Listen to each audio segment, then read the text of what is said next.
Welcome students our channel happy nature 01 students. आज की जो वीडियो रहेगी हमारी एनसीईआरटी की वीडियो रहेगी 11th क्लास की। पॉलिटिकल साइंस हमारा सब्जेक्ट रहेगा। इसके काफ़ी क्वेश्चंस हैं जो मैं पहले करा चुकी हूँ। अगर आपने वो वीडियो नहीं देखी है तो आप प्ले लिस्ट में जाके प्रीवियस वीडियो को देख लें। बेटा ये जो क्वेश्चन पेपर है आपका, ये आपका जो हमारा 2023 यानी कि पिछला साल जो था उसके मिड टर्म में जो एग्जाम हुआ था उसी का है ये। और इसमें जो इंपॉर्टेंट क्वेश्चंस आए हुए थे वो मैं आपको करा रही हूँ, क्योंकि मैंने एक चीज़ नोटिस की है, जो आपकी किताबों में क्वेश्चंस हैं वो क्वेश्चंस चेंज कर दिए जाते हैं। यानी कि उनका आंसर तो वही होता है, बट उनका जो लिखने का पैटर्न होता है, क्वेश्चंस को समझने का पैटर्न होता है, वो क्वेश्चन पेपर में चेंज किया जाता है।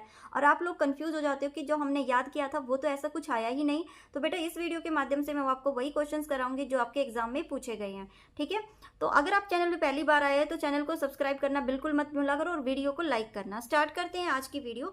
आज का हमारा जो क्वेश्चन रहेगा वो हमारा क्वेश्चन रहेगा, भारत के चुनाव आयोग के कोई 3 कार्य लिखिए। ठीक है, तो ये क्वेश्चन हमारा पहला रहेगा और इसके बाद फिर हम दूसरा क्वेश्चन करेंगे। ठीक है, फिर हमारा ये वाला, फिर मैं सेकंड क्वेश्चन ये वाला कराऊंगी, भारत ने सर्वाधिक वोट से जीत चुनाव प्रणाली को क्यों अपनाया है। ठीक है, तो चलो स्टार्ट करते हैं आज की वीडियो। सबसे पहले बेटा आप देखेंगे क्वेश्चन नंबर, भारत के चुनाव आयोग के कोई 3 कार्य लिखिए। क्वेश्चन नंबर 28 मैंने इसलिए डाला है क्योंकि आपके इसमें क्वेश्चन पेपर में यही नंबर लिखा होता है, इसलिए मैंने डाल दिया। आप अपने अकॉर्डिंग डाल लेना, 1 2 3 4 जो भी आप क्वेश्चन सीरीज लिख रहे हो उसी के अकॉर्डिंग। ठीक है, तो बेटा सबसे पहले मैं आपको क्वेश्चन समझा दूं कि चुनाव आयोग क्या है। आपको पता ही है कि आपका जब चुनाव होते हैं, आपने देखा ही होगा, आप तो 18 ईयर्स के नहीं हुए हो, बट आपने चुनाव तो जरूर देखे, इलेक्शन आपने देखे ही है। तो कभी आपने सोचा है कि ये इलेक्शन जो है वो कौन कराता है। एक क्वेश्चन तो सबके मन में आता ही होगा, बट आंसर भी आपका साथ साथ में आ जाता है कि जो सरकार है, सरकार के लिए ही चुनाव होते हैं, तो सरकार ही ये सब कुछ कराती है। ठीक है, बट सरकार में कौन सा ऐसा विभाग है जो ये कराता है, तो चुनाव आयोग। ठीक है, चुनाव आयोग कहते हैं जो पूरे सिस्टम को ऑर्गेनाइज करता है, पूरे सिस्टम को तैयार करता है कि कैसे कैसे क्या करना है। ठीक है, तो उसी के बारे में बात है। ये चुनाव आयोग के कार्य लिखो कि जो भी चुनाव होते हैं उस चुनाव में क्या क्या चीजें होती हैं, वो चुनाव आयोग जो है वो डिसाइड करता है कैसे क्या करना है। स्टार्टिंग से लेके लास्ट तक चुनाव में जितने भी प्रोसेस होते हैं, जितनी भी प्रक्रियाएं होती हैं, वो सारी प्रक्रियाएं किससे होके गुजरती हैं, चुनाव आयोग से। तो पहला देखेंगे हम, ये मतदाता लिखा हुआ है, मतदाता सूची तैयार करना। ठीक है, अब मतदाता क्या होते हैं, मतदाता होते हैं जो भी वोट डालने वाला होता है उसको मतदाता कहते हैं। सूची का मतलब होता है कि जो भी वोट डालने वाले होते हैं ना, उनकी एक लिस्ट तैयार करना, उनकी एक सूची बनाना। ठीक है, तो ये सूची कौन बनाता है, जब आप पिकनिक पे जाते हो, जब कभी भी, तो आपके जो स्कूल में आपकी जो क्लास टीचर है वो भी आपकी एक सूची तैयार करती है कि किस चीज़ की सूची, जो बच्चे पिकनिक पे जाने वाले होते हैं, है ना। तो टीचर ने क्या किया, एक सूची तैयार की। ऐसे ही जब इलेक्शन होने वाले होते हैं तो चुनाव आयोग मतदाता की एक सूची तैयार करता है। ठीक है, अब इसमें होता क्या है, भारत में वयस्क का मतलब होता है जो भी 18 साल से ऊपर के हो चुके हैं। ठीक है, यानी कि जिनकी डेट ऑफ बर्थ से देख के जो है पता चल जाए कि 18 साल का हो चुका है। मताधिकार के सिद्धांतों को अपनाया गया है कि अब ये नहीं समझ आ रहा सिद्धांत क्या है, इसको छोड़ दो। ठीक है, सिर्फ ये याद रखो, भारत में जो भी 18 वर्ष का हो गया है, चुनाव आयोग की मुख्य उद्देश्य यह है कि कोई अपने मताधिकार से न रह जाए, कि जो भी 18 साल का हो गया है, चुनाव आयोग एक सूची तैयार करता है और उनमें उसका नाम जो है वो ऐड कर देता है। ठीक है, कि देखो अभी क्या है, आप में से भी कुछ बच्चे ऐसे हैं जिनका अभी आगे इलेक्शन होंगे और वो बच्चे 1 2 महीने की उनकी जो है कंप्लीट होने में 18 ईयर्स की कमी रह जाती है। तो जब नेक्स्ट ईयर जब इलेक्शन होंगे, जब किसी दूसरे उसमें आपके, जैसे आप दिल्ली में हो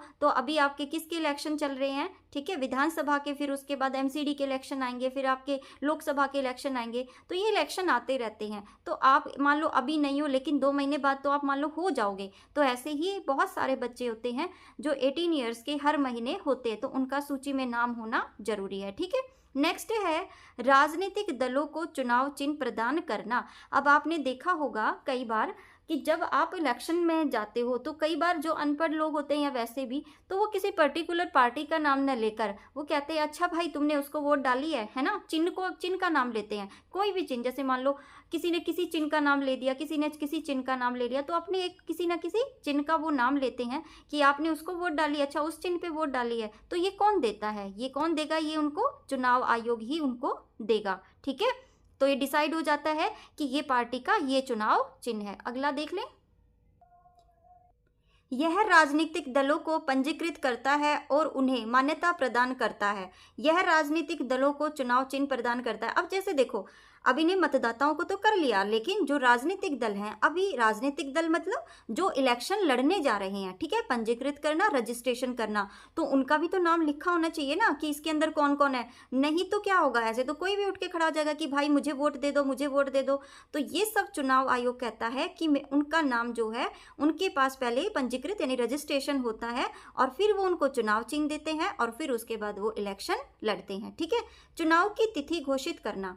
देश में जब संसद तथा विधानसभा के चुनाव होते हैं तब चुनाव आयोग चुनाव की तिथि तय करता है, वह तिथियों में परिवर्तन भी कर सकता है। अब देखो सारा काम हो गया, सबकी जो है रजिस्ट्रेशन भी हो गया, मतदाता सूची में नाम भी आ गया, सब हो गया, डिसाइड हो गया, सारा काम कंप्लीट हो गया, ठीक है, चुनाव चिन्ह भी दे दिया।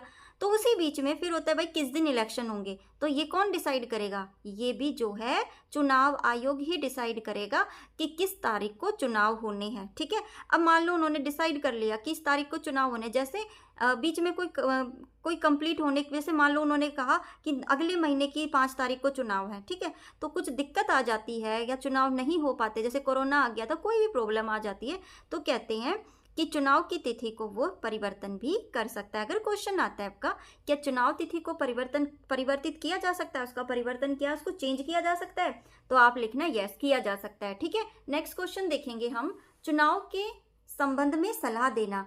संसद तथा विधानसभाओं के लिए चुने गए प्रतिनिधि की योग्यताओं के संबंध में विवाद उठ जाए तो राष्ट्रपति तथा राज्यपाल को परामर्श देता है, ठीक है।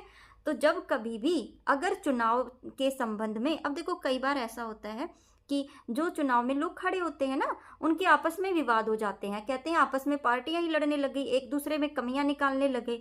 तो जब ऐसी कमियां आती हैं तो क्या होगा, क्या करेंगे, तो जब संसद और विधानसभाओं के चुने गए प्रतिनिधि की योग्यताओं के संबंध में उनकी आपस में लड़ाई हो जाए तो राष्ट्रपति तथा राज्यपाल को परामर्श देता है कि आपस में वो दोनों परामर्श करते हैं, ठीक है।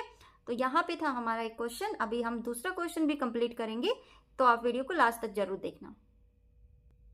भारत ने सर्वाधिक वोट से जीत चुनाव की प्रणाली क्यों अपनाई, ठीक है। अब बेटा ये क्वेश्चन क्या कहता है, सर्वाधिक वोट, सर्वाधिक का मतलब होता है जितनी चाहो उतनी वोट, जितना डिसाइड है ना, जितने लोग हैं उससे बहुत ज़्यादा वोट, ठीक है। तो ये जीत चुनाव प्रणाली की जिसकी ज़्यादा जीत हो, जिसके ज़्यादा वोट होंगी उसी की जीत होगी, तो ऐसा क्यों कहा गया, ठीक है। तो देखें इस प्रणाली का मुख्य लाभ इसका आसान होना है, इसे मतदाता आसानी से समझ सकते हैं, ठीक है।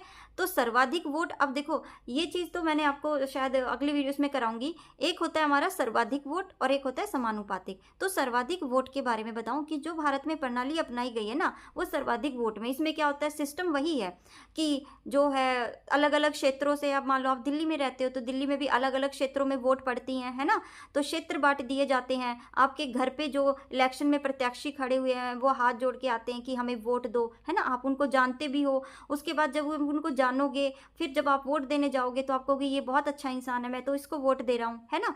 तो ये किस में होता है, ये सब सर्वाधिक वोट में होता है, सर्वाधिक प्रणाली के अंदर ही आता है।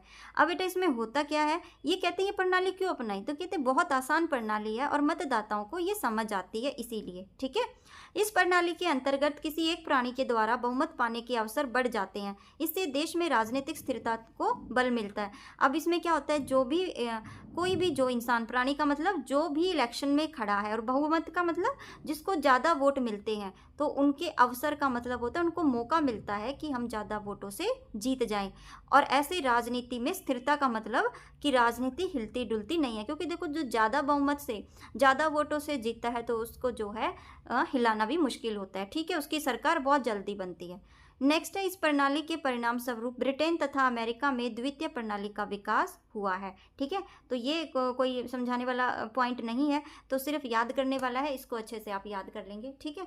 तो बेटा अगर आपको वीडियो अच्छी लगी हो तो वीडियो को लाइक ज़रूर करना, चैनल को सब्सक्राइब करना मत भूला करो, और वीडियो को जितना हो सके उतना शेयर करना, क्योंकि ये जो वीडियो है आप सभी बच्चों के लिए बहुत मेहनत से बनाई गई है और इसका फ़ायदा जो है मैं सोच रही हूँ सभी बच्चों के पास ज़रूर जाए, ठीक है।